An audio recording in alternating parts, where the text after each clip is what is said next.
Okay, next topic is हम लोग फ़ेओल्स principal कर रहे थे, Fayol's principle of management.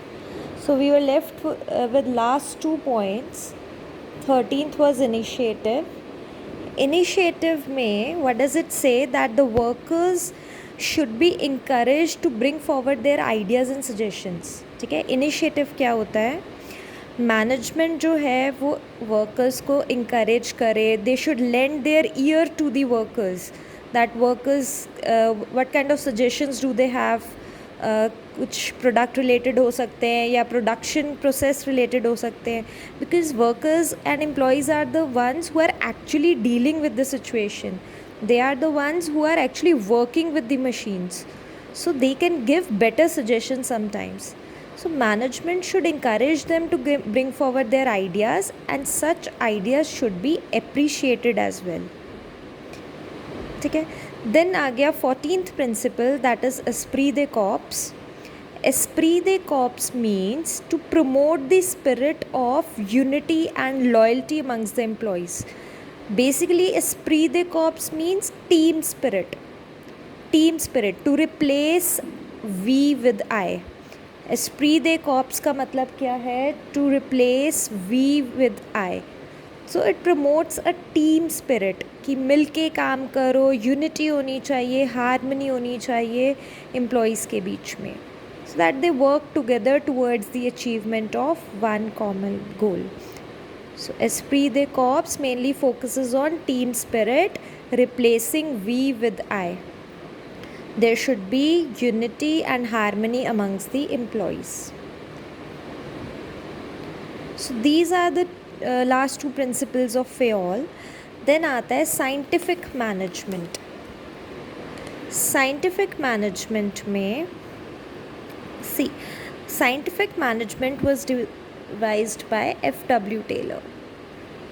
So his focus was on shop floor. जहाँ पे एक्चुअल प्रोडक्शन वर्क किया जाता है वहाँ पे फोकस करता है. ठीक है. सो जहाँ पे एक्चुअल प्रोडक्शन होती है वहाँ किस तरह के प्रिंसिपल्स फॉलो होने चाहिए, क्या टेक्निक्स होनी चाहिए. So first we look at its 4 principles. We look at the 4 principles of scientific management. So according to Taylor, he says that management should be done in a scientific way. Scientific management means कि हर चीज़ का एक तरीका होना चाहिए, ये नहीं कि जो मन किया वो कर लिया. So scientific management में there should be proper method to conduct management. So let's look at its first principle, science not rule of thumb. Science not rule of thumb. So ये कहता है that management should be done in a proper manner by thorough study and investigation. Management करनी है तो उससे पहले proper investigation करो, study करो सिचुएशन को, and then come up with a plan. हर चीज़ के लिए फिक्स्ड मेथड हो, फिक्स टाइम हो कि हर unit let's say half an hour में एक यूनिट प्रोड्यूस हो जाएगा, फिक्स टाइम है, या एक प्रॉपर प्रोसेस डिज़ाइन कर दिया प्रोडक्शन के लिए. So management has to be done in a proper scientific manner. There is no scope for hit and trial कि ये करके देख लेते हैं, वो करके देख लेते हैं.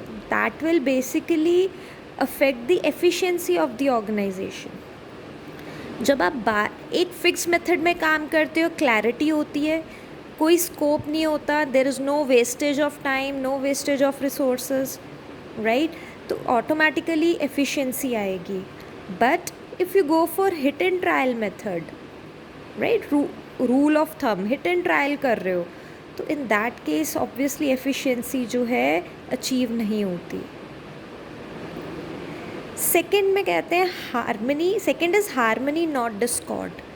So here it says that management and workers should work in harmony with each other.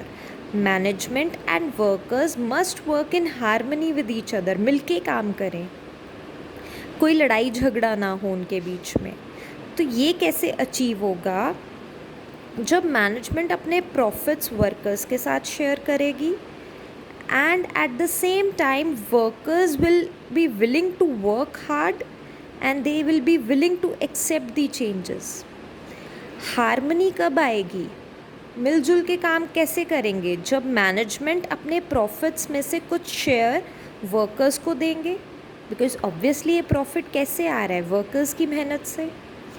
And at the same time workers जो हैं they are ready to work hard and किसी भी तरह के चेंजेस को वो ईजिली एक्सेप्ट कर ले। So that will bring complete mental revolution between the management and workers. That will bring complete mental revolution. ठीक है, सो एक पूरा चेंज आ जाएगा मैनेजमेंट एंड वर्कर्स के बीच में।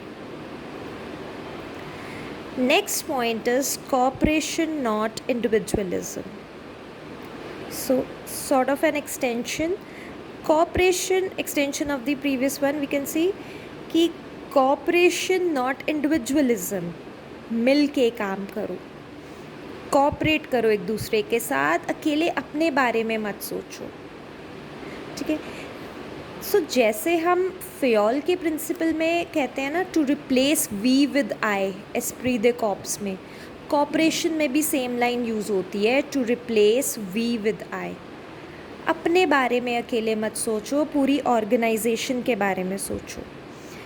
कैसे होगा ये कॉपरेशन, कैसे आएगी, जब मैनेजमेंट इंकरेज करेगी, वर्कर्स को इंकरेज करेगी कि वो अपने आइडियाज़ एंड सजेशंस दें, एंड उन सजेशंस को अप्रिशिएट करेगी by rewarding them.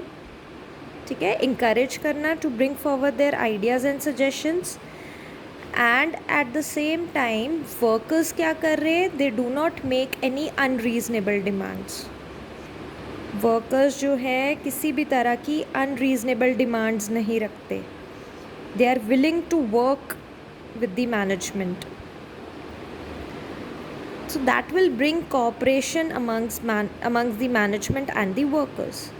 Management workers के आइडियाज़ को अप्रिशिएट करे एंड वर्कर्स किसी भी तरह की अनरीजनेबल डिमांड ना रखें।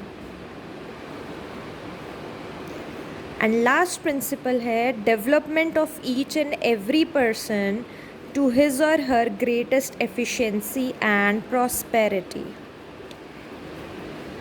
कैसे अचीव होगा ये, हर पर्सन को उसकी ग्रेटेस्ट एफिशिएंसी एंड प्रॉस्पेरिटी तक डेवलप करना। This basically starts with the selection only.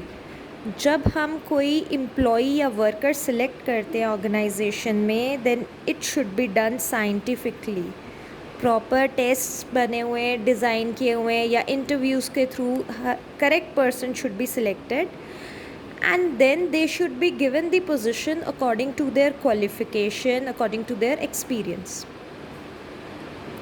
Also, the efficiency can be increased, और you can say कि employees में capability है, ठीक है, काम करने की capability है, कर सकते हैं, well qualified हैं, तो वो efficiency कैसे achieve होगी, by providing them with appropriate training, with providing them with proper training देंगे उन्हें, तो ट्रेंड वर्कर्स जो हैं और अच्छी एफिशिएंसी लेकर आएंगे।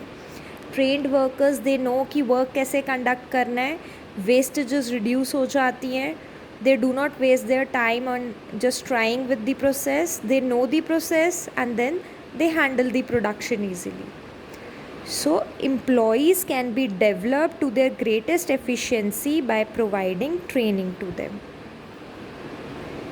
I hope these principles are clear to you. ठीक है।